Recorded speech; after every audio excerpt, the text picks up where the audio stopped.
Why honest historians are forced to lie about the Bible.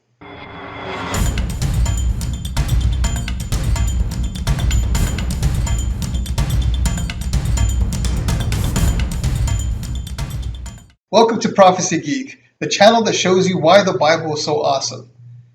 There's a well-known fact that the Gospels were written at least 40 years after the life of Jesus. Jesus Christ is said to have lived this life here in the first 3 decades of the century, dying somewhere around the year 33. The Gospels all came later. Mark was the first one written, and the other 3 are clearly derived from Mark. Mark mentions the destruction of the Jewish temple, which happened in the year 70. So the Gospels all came later than that, probably much later. There's a gap of 4 decades or more. A lot of people, even Christians, bring this up. It's used in the argument that you can't trust the Gospels because they were written generations after Jesus. Today, we're going to take a look at that assertion, and I will explain why honest, well-meaning scholars are forced to date the Gospels so late, even though they don't have a shred of hard evidence for it. I have no control over my hands. It makes me do things I don't want it to do. It all boils down to 3 things: methodological naturalism, assumptions, and prophecy. Okay, bear with me here. Some big words are coming. Methodological naturalism is the label for the required assumption of philosophical naturalism when working with the scientific method. I know words, I have the best words.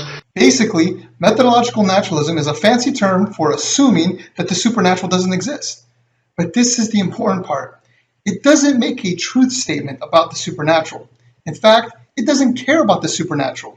It just means let's pretend that there is no supernatural. Pretend? So when you try to explain why something happens, you have to explain it with natural causes, like physics, chemistry, or biology, rather than by saying God did it or it was a miracle. We have made a lot of progress through science because it has forced us to deal with causal forces, and this is good. Science rules. The scientific method is limited by its assumptions, especially when it comes to history. The problem with history is that it is very subjective. When you look back at history, it's like looking into a plume of smoke or an incomplete puzzle. You can see hazy images of what occurred in the past, and you usually have to piece back everything together on a timeline based on clues, such as the mention of popular events, the reigns of kings, astronomical sightings like solar or lunar eclipses. But certain deductions have to be made as you put everything in order. For example, there is currently a debate on when King Herod the Great died. It was either 4 BC or 1 BC. Josephus wrote that there was a lunar eclipse before he died, and there are lunar eclipses calculated out to 4 BC and 1 BC. So now we're stuck with this debate because we have no new data. Science can't help us here. We just can't come up with an experiment to determine if Herod died in 4 BC or 1 BC. All we can hope for is new data. Now let me explain why this is important. You wouldn't think it, but this discrepancy in dates actually influences the crucifixion date. How?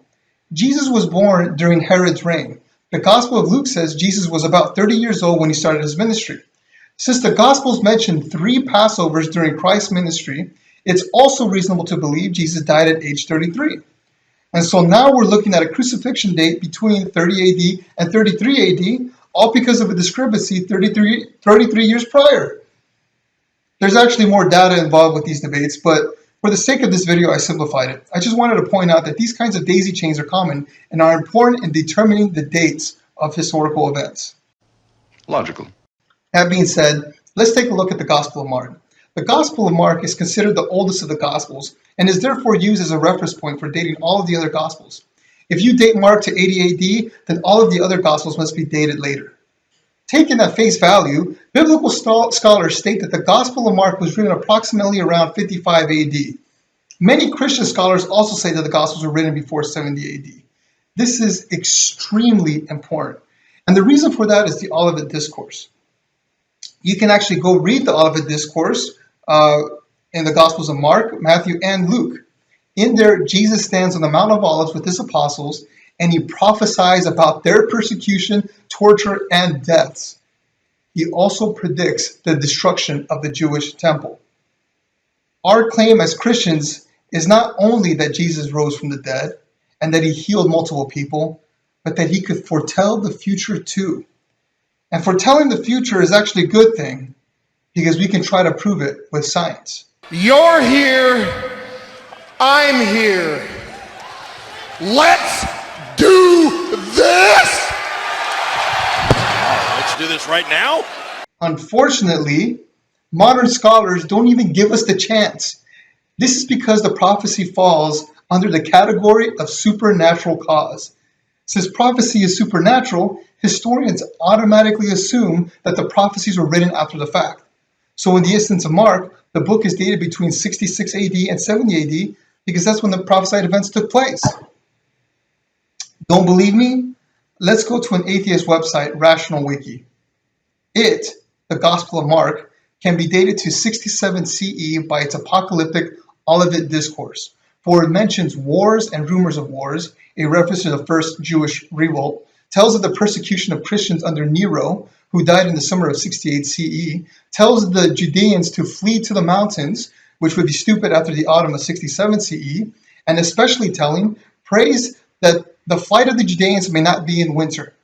Documentation of these events sets the lower limit on the date of authorship at about 67 CE, but does not rule out the possibility that the Gospel was actually written much later.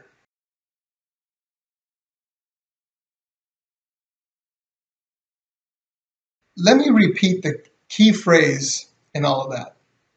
The Gospel of Mark can be dated to 67 CE by its apocalyptic Olivet Discourse. Can be dated to 67 CE by its apocalyptic Olivet Discourse. Even the atheists admit it. The biggest reason the Gospel of Mark is dated to 67 AD is not because some ancient said it was written on that date, or because the original was found with dated coins on it, or because of carbon dating. It's because prophecy is assumed not to be real. Do you see how the daisy chain is now skewed? But you know what? I'm not mad at the historians. They're just doing their jobs. Do you honestly think we can ask them not to use methodological naturalism? Of course not. They are shackled to methodological naturalism because of the scientific method. They admit it. Even the agnostic biblical scholar Bart Ehrman admits it. Look at what he has to say about historical evidence for the crucifixion. Suppose Jesus had a twin brother. Nothing implausible. People have twins. After Jesus' death, Judas Thomas, like all others connected with Jesus, went into hiding and he escaped from Judea. Some years later, one of Jesus' followers saw Judas Thomas at a distance and he thought it was Jesus. Others reported similar sightings. Word spread that Jesus was no longer dead. The body in the tomb by that time had decomposed beyond recognition. The story became more widely accepted that Jesus had been raised from the dead, and in the oral traditions, more stories started up to be told about the event, including stories about them discovering an empty tomb. That's an alternative explanation. It's highly unlikely. I don't buy it for a second. But it's more likely than the idea that God raised Jesus from the dead because it doesn't appeal to the supernatural, which historians have no access to. A miracle, by definition, is unnatural or supernatural. So therefore, it is impossible or nearly impossible to occur in the naturalistic world. Bart Ehrman is basically saying that even if you gave him the best evidence of a miracle, he still couldn't accept it because there will always be a naturalistic explanation, however unlikely, that by definition will be more probable than the miracle. And that is the flaw. Based on Bart Ehrman's reasoning, you can never prove miracles, even if they were 100% true.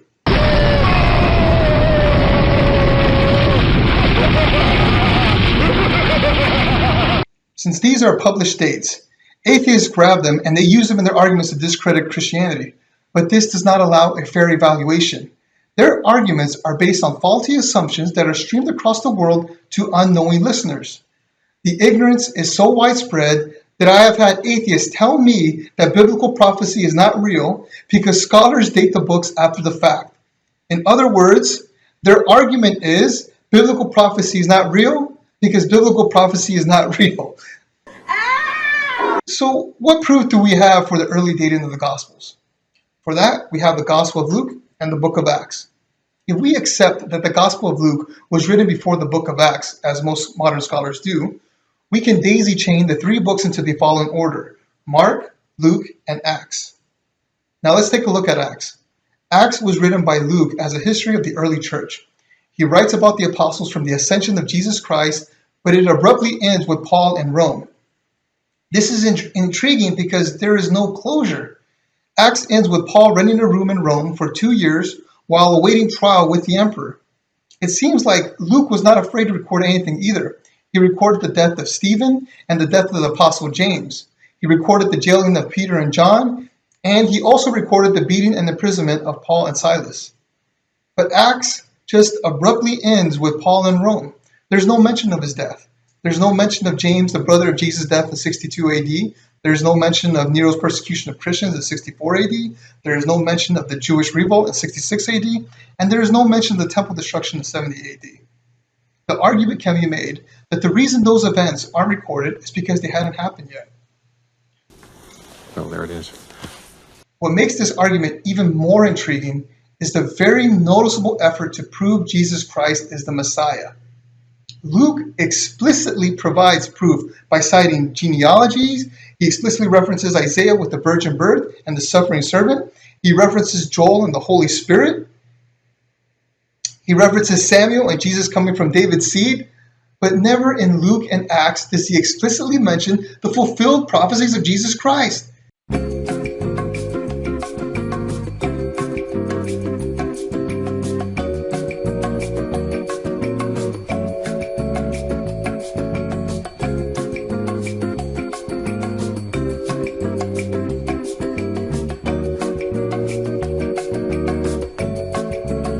And it's not like Luke doesn't talk about prophets either. He even goes so far as to mention some random guy named Agabus who successfully predicted a severe famine during the reign of Claudius. He doesn't mention Jesus successfully predicting the temple destruction. And you got to understand this. This isn't like some random church or temple burning down. This was the temple.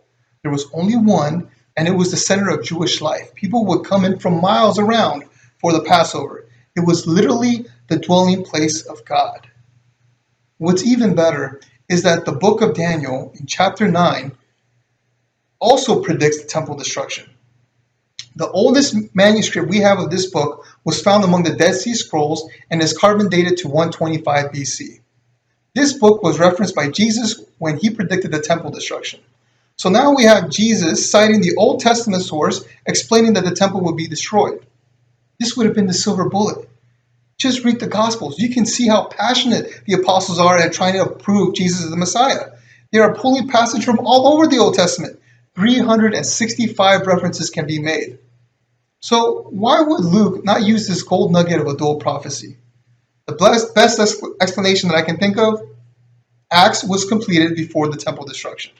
And if Acts was written before the temple destruction, then Luke and Mark came before. Boom. Jesus is awesome. And yes, Jesus even predicted women eating babies, but I will cover that in the next episode. So, do you see how important the dates are in evaluating Christianity? Yes!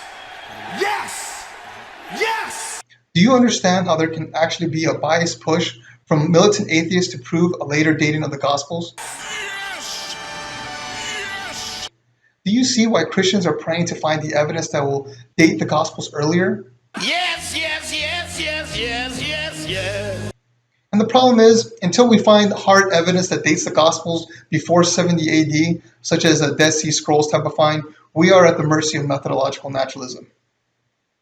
On a side note, there is allegedly a 1st century copy of Mark that was found as part of an ancient papier-mâché Egyptian burial mask that is potentially going to be dated to around 80 AD. It's currently being vetted by the scientific community, and Josh McDowell was involved in the purchase of it. This will help in supporting our early date for the gospel, so be on the lookout for that.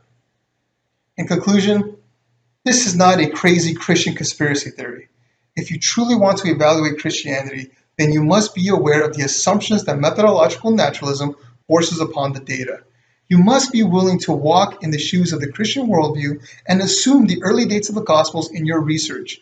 In this worldview, Jesus Christ is the Son of God and is very much capable of these incredible prophecies. So, I hope this helps all of you. In the next episode, we will cover in detail the Olivet Discourse and how a Jew and Roman corroborated. Please hit the like button below if you like this video. Please subscribe so that you can stay up to date with the new episodes. And please share with other Christians and atheists who may be struggling with their faith. God bless you.